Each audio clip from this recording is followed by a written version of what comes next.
Iran में एक large scale civilian protest चालू है जिसमें समाज के सारे वर्ग शामिल हो चुके हैं। नेपाल स्टाइल से शुरू हुई ये प्रोटेस्ट अब उस मुकाम तक पहुंच चुकी है जहां पर ईरान के जो सत्तारूढ़ लोग हैं, यानी जो मौलवीज और अयतुल्लाज हैं, जो फंडामेंटलिस्ट रिलीजियस फोर्सेस हैं, उनके ऊपर एक सवालिया निशान हो चुका है। ईरान में इंटरनेट बंद कर दिया गया है, लार्ज स्केल पर अरेस्ट हो रही हैं और पुलिस, सुरक्षा बलों और प्रोटेस्टर्स के बीच में जो झड़पें हुई हैं, उसमें सैकड़ों लोगों की जान जा चुकी है।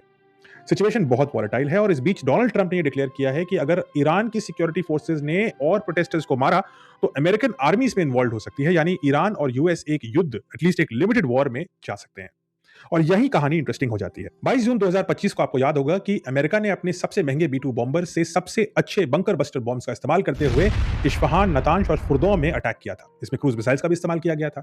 अमेरिकन प्रेसिडेंट ने कहा था कि हमने ईरान की पूरी मिलिट्री न्यूक्लियर प्रोग्राम को डिस्ट्रॉय कर दिया है, उनके सेंट्रीफ्यूजेस को तबाह कर दिया और जो उन्होंने प्योरिफाइड यूरेनियम, एनरिच यूरेनियम बनाई थी, वो भी बर्बाद हो गई। अब कॉन्टेक्स्ट में जाएं तो ईरान ने जो एनरिचमेंट किया था यूरेनियम का सेंट्रीफ्यूजेस में घुमा घुमा करके, वो लगभग 60 से 65% था। लेकिन ये स्कोर अगर 95% तक पहुंच जाए, यानी 95% प्योर यूरेनियम वो एनरिच कर ले, तो ईरान उससे न्यूक्लियर बॉम्ब बना सकता था। अमेरिकन प्रेसिडेंट के इस दावे के ऊपर भी काफी सवालिया निशान इसलिए उठने शुरू हुए क्योंकि ईरान में जिस साइट पर बंकर बस्टर बॉम्ब्स गिरे, वहां पर कोई भी न्यूक्लियर रेडिएशन नहीं देखा गया, यानी ईरान ने शायद जो एनरिच यूरेनियम 60 के स्कोर पे था, उसको वहां से ऑलरेडी हटा दिया था।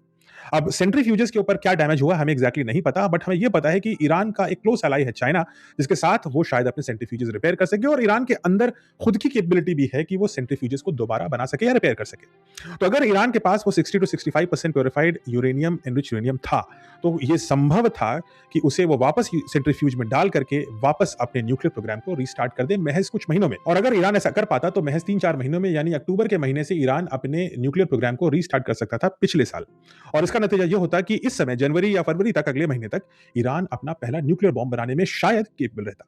तो अगर इस कॉन्टेक्स्ट में यूएस अटैक करने की कोशिश करता है ईरान पर और ईरान की फंडामेंटलिस्ट गवर्नमेंट के ऊपर एक एग्जिस्टेंशियल क्राइसिस आता है, तो इसमें शायद कोई शक नहीं होना चाहिए कि ईरान की फंडामेंटलिस्ट गवर्नमेंट अपने सिटीजंस और अमेरिका को रोकने के लिए विशेषकर एक लिमिटेड न्यूक्लियर स्ट्राइक करने से पीछे नहीं हटेगी। और इसलिए ये युद्ध काफी न्यूक्लियर नेचर ले सकता है, इसके भारी खतरे हैं। ईरान एक लिमिटेड न्यूक्लियर स्ट्राइक करता है तो अमेरिकन प्रेसिडेंट ट्रंप का क्या रिएक्शन होगा, इसको प्रेडिक्ट करना थोड़ा मुश्किल है, लेकिन ये रिएक्शन काफी विध्वंसकारी हो सकता है।